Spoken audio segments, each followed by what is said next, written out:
ॐ जयन्ती मंगला काली भद्रकाली कपालिनी दुर्गा क्षमा शिवा धात्री स्वाहा स्वधा नमस्तुते।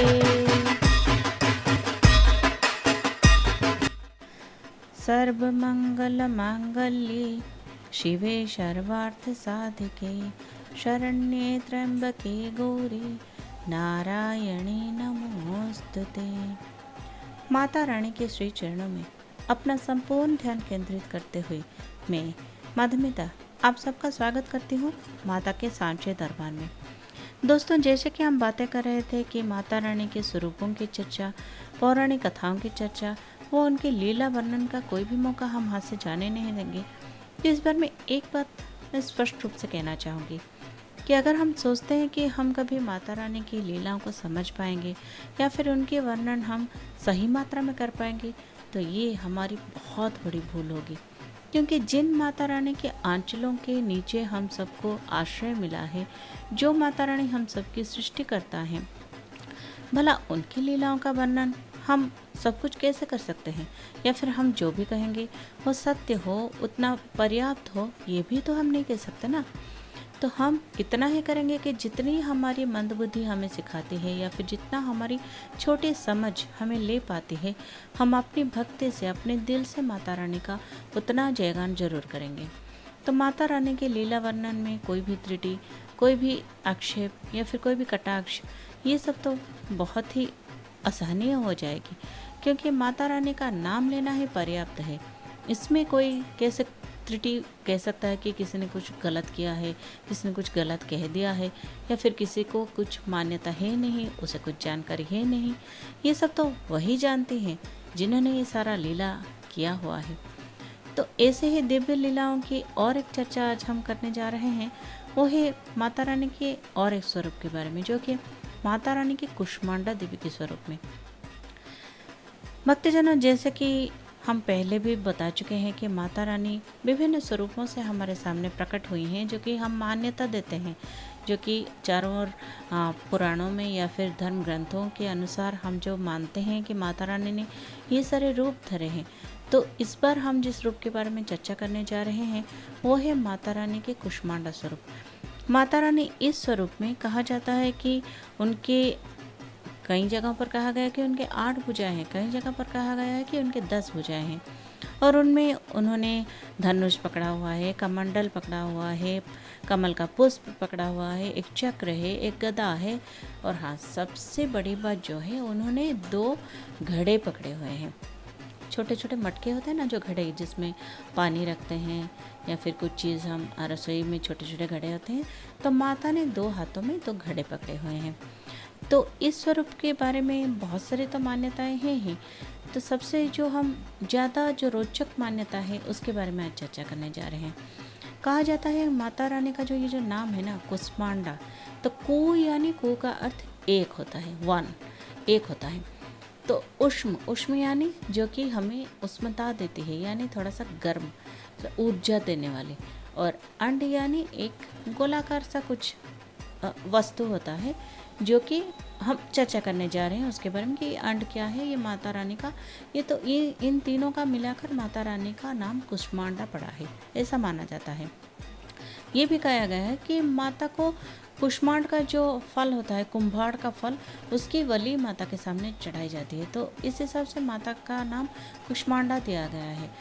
मगर ये तो भगवान को ही पता है कि उनका ऐसा नाम क्यों है, लेकिन फिर भी हम पौराणिक मान्यताओं के अनुसार जो रोचक बातें हमें पता चली है उसी के बारे में चलिए चर्चा कर लेते हैं। तो भक्तजनों, ऐसा कहा गया है कि जो दैत्य जो जटकासुर मारा गया, उसके बाद माता रानी जब शांत स्वभाव में आ गई, तो उसके बाद की ये कहानी है।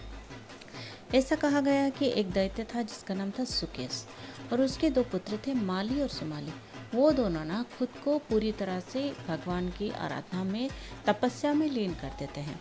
और ये तो हम जानते ही हैं कि जब हम ईश्वर का नाम लेते हैं, जब तपस्या करते हैं, जब स्वयं को संपूर्ण समर्पित कर देते हैं, तो हमारे शरीर से ना एक ऊर्जा निकलती है। तो वो माली और सुमाली के शरीर से एक ऊर्जा निकलने लगी, और वो ऊर्जा इतनी तेज थी, इतना मतलब उसका तेज था कि ऐसा प्रतीत होने लगा जैसे कि धरती पर कुछ बहुत ही चमकीला चमकीला सा कुछ चमक रहा है। तो ये ऊपर सूर्यदेव देख लेते हैं। तो सूर्यदेव को कुछ क्षणों के लिए ये आभास होने लगता है कि मेरे जैसा, मतलब सूर्य के प्रकाश के जैसा इतना चमकता हुआ धरती पर क्या चमक रहा है। तो वो अपनी उत्सुकता नहीं त्याग पाते। वैसे तो जो लोग, मतलब ऐसा माना गया है कि जो देवताओं हैं जिनका सृजन ही किया गया है, कि वो इस पूरी धरित्री की, पूरी ब्रह्मांड की संरचना में जिनकी प्रत्यक्ष भूमिका है, वो अपने स्थान से हिले नहीं, ऐसा मान्यता है। मगर पौराणिक कथाओं के अनुसार वो माली सुमाली के शरीर से जो ऊर्जा निकल रही थी, उसके जो आकर्षण में सूर्यदेव धीरे धीरे धीरे धरती पर आने लगे, जो कि उन्हें करना नहीं चाहिए था। लेकिन वो अपनी उत्सुकता को दबा नहीं पाए और वो धीरे धीरे धीरे धीरे धरती पर आके देखने लगे कि ये ऊर्जा कहाँ से निकल रही है। तो जैसे जैसे जैसे वो इस ऊर्जा के और करीब आते गए, तो माली सुमाली अपनी तपस्या में संपूर्ण रूप से लीन थे। तो उन्हें ये पता ही नहीं चल रहा था कि उनके आसपास क्या हो रहा है। तो तब सूर्यदेव बहुत ही पास, बहुत ही पास, बहुत ही पास आ गए। और जब माली सुमाली के पूरे निकट वो आ गए, तो उनके जो प्रताप से, वैसे तो हम जानते हैं सूर्यदेव का प्रताप क्या होता है, तो उनकी जो प्रताप है, उनके शरीर से जो अग्नि निकलती है, कहा जाता है कि उनके अग्नि के संस्पर्श में आने से, पास आ जाने से माली और सुमाली का जो शरीर है वो भस्म हो जाता है।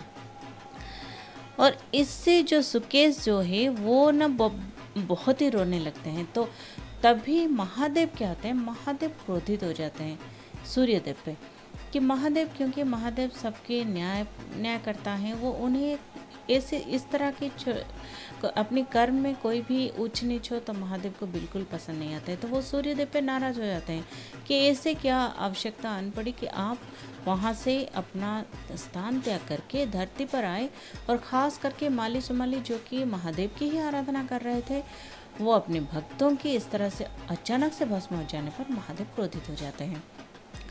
माना गया है कि इस क्रोध के वश में आकर महादेव ने अपने भक्तों के, कुछ भी हो वो तो भक्त थे, तो वो तो भगवान का ही नाम ले रहे थे, उनका इस तरह से भस्म हो जाना तो बिल्कुल ही गलत बात थी। तो महादेव की वो नापसंद करने वाली बात थी। तो महादेव ने अपना त्रिशूल चला लिया सूर्यदेव पे, और ऐसा कहा गया है कि उसी समय सूर्यदेव की मृत्यु हो गई। तो ये थी एक पौराणिक कथा, जिसके तुरंत बाद जो सूर्यदेव के जो पिता हैं कश्यप ऋषि, वो बहुत ही क्रोधित हो गए, बहुत ही रोने लगे। और ये तो पूरी तरह से मतलब एक अभावनीय घटना थी कि सूर्यदेव ही यहाँ पे नहीं रहे, सूर्यदेव का ही देहांत हो गया। तो कश्यप ऋषि इतने क्रोधित हो गए, इतने क्रोधित हो गए कि वो अपना आपा खो बैठे और महादेव को उन्होंने श्राप दे दिया कि जिस तरह से आप अपने क्रोध पर नियंत्रण किए बिना मेरे पुत्र को अपने त्रिशूल से उसका अंत आपने कर दिया, तो उसी तरह आपका क्रोध अपने नियंत्रण में नहीं रहेगा और आप अपने खुद का जो संतान है उसका भी अंत आप अपने त्रिशूल से ही कर देंगे। ये श्राप कश्यप ऋषि महादेव को दे देते हैं। इतने क्रोधित हो गए वो। और फिर ये तो सृष्टि की सारी जो है सृष्टि ही पूरा इधर उधर हो गया कि किस तरह, मतलब सूर्यदेव नहीं रहे तो सारी सृष्टि उथल पुथल होने लगी। तो वो क्या करते महादेव, उसके बाद उनको पता चला कि ये तो बहुत ही बड़ी गड़बड़ हो गई। तब महादेव करते तो क्या करते, तो वो क्या है कि वो जाते हैं पार्वती माता के पास, क्योंकि उन्हें पार्वती माता पर पूर्ण तरह से विश्वास होता है कि वो जरूर स्थिति को संभाल लेंगी। वैसे हम मनुष्य भी यही तो करते हैं ना, अगर कुछ गड़बड़ हो जाए ना तो तब ना हमें घर की याद आती है कि हाँ, घर में जो बैठी हैं हमारी जो धर्मपत्नी है, हमारी जो मातृस्तनीय व्यक्ति है, जो कि घर की औरतें हैं, वो सारी बिगड़ी को संभाल लेंगी। इस तरह से एक मान्यता होती है ना। तो वैसे ही महादेव, ऐसा लौकिक दृष्टि से कहा गया है, हमारे समझाने के, समझ में आने के लिए ऐसे बातें कही गई है। फिर भी हम इस पौराणिक मान्यता को तो इनकार ही नहीं कर सकते कि महादेव पार्वती माता के पास जाते हैं और उनसे ये आग्रह करते हैं कि देखिए, ये तो हो गया सूर्यदेव का इस तरह से अंत हो गया, तो इस स्थिति को कैसे संभाला जाए।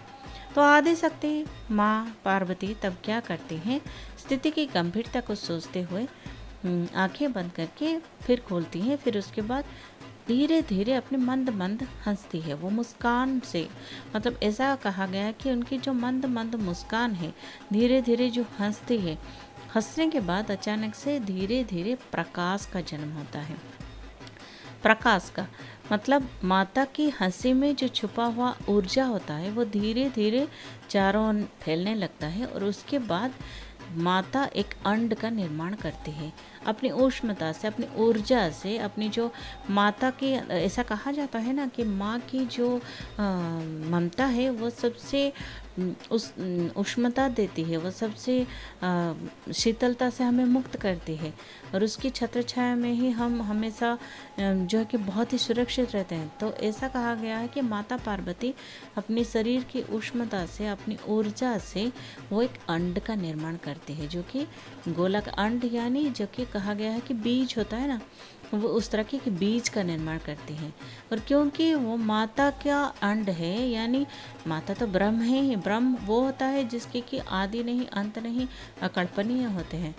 तो जो कि माता का जो वो अंड है उसको ब्रह्मांड कहा गया। इस तरह से ब्रह्मांड की सृष्टि हुई और माता की जो धीरे धीरे मुस्कान जो उनकी थी उसकी वजह से वो जो ऊर्जा चारों ओर फैलने लगा। तो कहा जाता है कि एक सूर्य का प्रकाश के भांति चारों ओर फिर से रोशनी फैल गई। तो इसलिए माता वो जो है, माता के चारों ओर जो रोशनी फैल गई वही सूर्य बन गया। और माता जो कहा गया है कुष्मांडा देवी जो हैं, उनका स्वरूप सूर्य मंडल के अंदर उसके मध्य में स्थित है, ऐसा कहा गया। उनके ऐसा कहा गया है कि जिस सूर्य के पास चले जाने से सब कुछ भस्म हो जाता है, जिनकी अग्नि सबको जलाकर राख कर देती है, केवल ये जो कुष्मांडा माता जी ऐसे हैं, इनकी यही इतनी क्षमता रखती हैं कि वो सूर्य के अंदर जाके वास कर सकते हैं, ये एक मान्यता है। फिर ऐसा भी कहा गया है कि कश्यप ऋषि और उनकी पत्नी रो रो कर चली गई माता के पास कि नहीं, मैं हमारा तो पुत्र का निधन हो गया, तो हम क्या करेंगे। जो माता अदिति थी, जो कि सारे देवों की माता है, वो और कश्यप ऋषि, वो माता के सामने जाकर रोने लगे कि सूर्यदेव का अंत हो गया है, हमारा पुत्र का देखिए कैसे निधन हो गया है। तो कहा जाता है कि पार्वती माता अपनी रसोई में गई, रसोई से उन्होंने दो घड़े लेकर आई। वो बाहर जब निकली तो उनके हाथ में दो छोटे छोटे घड़े थे। घड़े यानी जो छोटे छोटे पात्र होते हैं जिनमें जो भी तरल जो चीज़ें हैं वो रखी जाती हैं, पानी रखा जाता है। तो वो दो घड़े लेकर आई। तो घड़े लेकर आके वो एक घड़े को दी कश्यप ऋषि को और कहा कि आप अपना जो है रक्त जो है, तो आप अपना खून इसमें भरिए। तो कहा जाता है कि उन्होंने अपने तपोबल से, कश्यप ऋषि ने एक घड़े में जैसे जैसे वो खून भरते गए, दूसरा घड़ा अपने आप अमृत से भर गया, जो कि माता के हाथों में था। उसके बाद माता वो दो घड़े लेकर सूर्यदेव के मुंह में डालने लगी और जैसे कि सूर्यदेव के मुंह में वो अमृत और रक्त का जो जब वो एक साथ डालने लगी तो उसके बाद सूर्यदेव जीवित हो गए, ऐसा माना गया है।